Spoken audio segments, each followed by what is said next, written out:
Hello friends, I hope आप लोग सब बहुत अच्छे हैं। आज मैं बहुत दिनों बाद फिर से यूट्यूब में एक्टिवेट हो गया हूँ क्योंकि एक बहुत ही बड़ा न्यूज़ निकल कर आ गया है। तो उसको आप लोगों के साथ शेयर करना बहुत ज़रूरी था, इसलिए मैंने बहुत दिनों बाद आज फिर से एक्टिवेट हो गया हूँ। जैसे कि आप लोग स्क्रीन पर देख पा रहे हैं कि EMRS का जो स्टाफ सिलेक्शन एग्ज़ाम है 2025 के लिए, वो नोटिफिकेशन रिलीज़ हो गया है ऑफिशियली। तो चलिए फटाफट इसको डिस्कस कर लेते हैं। और मैं इस वीडियो में सिर्फ और सिर्फ जो इम्पोर्टेंट पॉइंट है उसी को डिस्कस करेंगे, क्योंकि आप लोग देख पा रहे हैं कि इस PDF का जो पेजेस है टोटल 50 पेज का लगभग है। तो इतना सारा डिस्कस यहाँ पर करने में वीडियो बहुत बड़ा हो जाएगा। तो इसलिए जो पॉइंट इम्पोर्टेंट है, जो आपको अप्लाई करने के लिए जानना ज़रूरत है, सिर्फ उसी पॉइंट को हम डिस्कस करेंगे यहाँ पर, ठीक है। उसके बाद आप लोग फिर से इस PDF से पूरा डिटेल्स जानकर आप लोग तुरंत अपलोड कर दीजिएगा।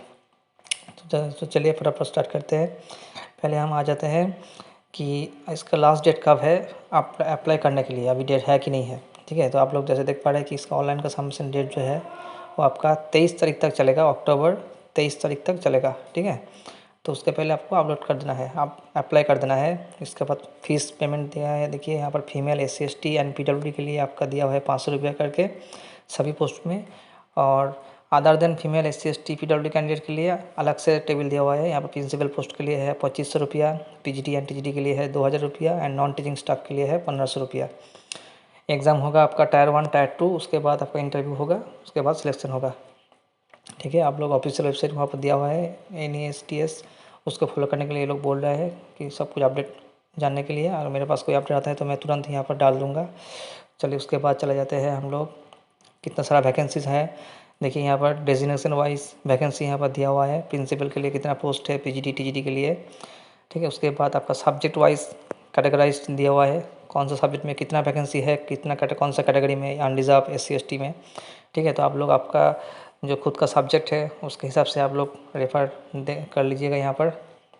इसके बाद TGT का टेबल दिया हुआ है, ऐसे करके नॉन टीचिंग का दिया हुआ है सभी का, ठीक है। उसके बाद चलते हैं आपका सैलरी स्ट्रक्चर पर। यहाँ पर देखिए लेवल 12 दिया हुआ है प्रिंसिपल पोस्ट के लिए, लेवल 8 है आपका PGT पोस्ट के लिए, और TGT के लिए लेवल 7। उसके रेस्पेक्टिवली आपका लाइब्रेरियन नॉन टीचिंग स्टाफ में अलग अलग सा पे लेवल है, तो आप यहाँ पर रेफर कर लीजिएगा। स्कीम ऑफ एग्जामिनेशन मैंने पहले ही बता दिया, टायर 1 टायर 2, उसके बाद आपका होगा इंटरव्यू, ठीक है। अभी टायर 1 में सब MCQ रहेगा, 2 घंटे का टेस्ट होगा, लेकिन टायर 2 में यहाँ पर आप ध्यान में रखिएगा कि डिस्क्रिप्टिव पेपर रहेगा इस बार, ठीक है। डिस्क्रिप्टिव पेपर रहेगा जो 15 क्वेश्चन आएगा। ईच क्वेश्चन का आपका 4 मार्क्स होगा, total 60 marks and 40 marks for objective, total 40 marks, total 100 marks. वो भी टाइम रहेगा 3 घंटा, ठीक है। उसके बाद इंटरव्यू रहेगा 40 मार्क्स का, उसके बाद आपका मेरिट लिस्ट प्रिपेयर होगा।